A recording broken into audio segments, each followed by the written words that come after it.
For leading us in this fight will be a man who, although wounded and facing danger, he stood up and raised his fist and reminded us that our people and our country are always worth fighting for. I'll start by making one thing perfectly clear. Donald Trump has my strong endorsement, period. Florida is a solid Republican state.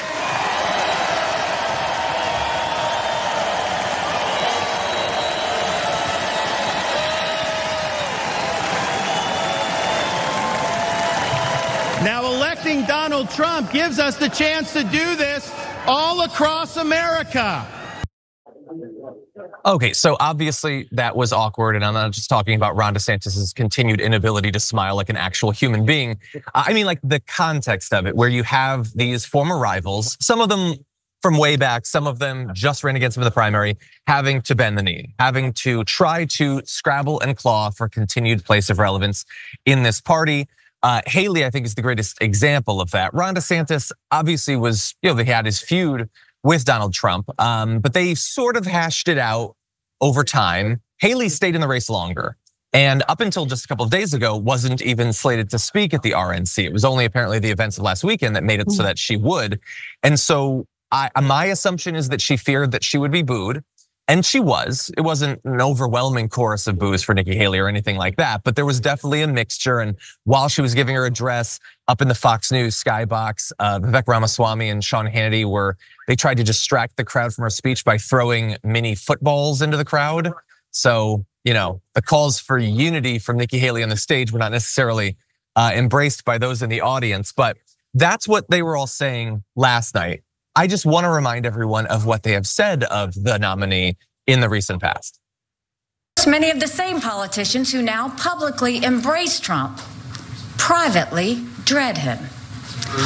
They know what a disaster he's been and will continue to be for our party. Donald Trump can't win a general election. Donald Trump was totally unhinged. I will never stop until we keep a con man from taking over the party of Reagan and the conservative movement. He's a con man. He's a con man. And it's almost like with Donald Trump, if you don't kiss the ring, you could be the best governor ever and he'll trash you. You could be a terrible, corrupt politician, but if you kiss his ring, then all of a sudden he'll praise you. And so, look, obviously, there's always going to be a little bit of friction when you challenge someone. You run against them, and then eventually, the party generally comes together. The issue for these individuals, and it's not necessarily a huge career issue for them, is that they didn't just disagree with him on policy. I mean, they honestly couldn't if they wanted to have any chance to actually take him down. They had to try to take a swing at the core of his movement, and they were honest about what he was. They called him deranged. They called him a con man. They talked about all this stuff, the stuff that, JP Vance at one point was talking about very eloquently. And I don't know how you walk that back. I think that you just hope that everyone moves on. But Sharon, what do you make of it? It reminds me of my daughter in the 6th grade. When 6th grade girls get into it, it can be a lot. And I stay out of it because in 10 minutes they'll be friends again. But I don't even know, as mean as 6th grade girls can be, that they say that, someone is mentally, they don't have the capacity to lead and those kinds of things. I think that it is falling in line and a little bit of fake news. I don't know that these people were ever going to be friends or go to dinner with one another. Well, DeSantis wasn't going to go to dinner with anyone. Okay, he's just a different kind of cat. But it's just surreal to me. There's people who still point to when Kamala Harris was running for president and she brought up the past and Joe Biden and busing and the like, and it's dumb.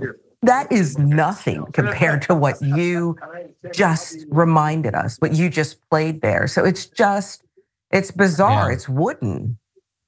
Well, and I think I'm glad that you pointed that out on the other side, because I think the reason it stung is because it's real. Like, people throw out, especially in the modern era, all sorts of insane slurs and attacks against the other side. Anything that you just saw them say against him, you probably hear in literally every Republican party. They're calling each other deranged and they're calling each other con men and stuff like that. It's usually baseless. It was accurate. They were being honest and right when they said it. And so that makes it seemingly harder to walk back. And it's why, like, Nikki Haley, like I said, there were boos. There were people saying too little, too late. A convention official turned to her while Haley was speaking and said, "No boos." And you can ask for no boos, but clearly there were some boos. Not overwhelming. I think most people were, look, remember, they're pretty sure that they're gonna win in November.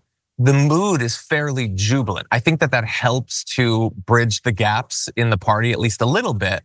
But there's also, like, there's an undercurrent of vindictiveness, and they don't like that she tried to take down Trump. And so I understand that.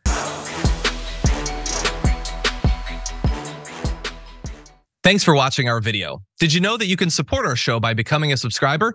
Just click the subscribe button and also ring the bell so that you get notifications when we're live or when we post new content.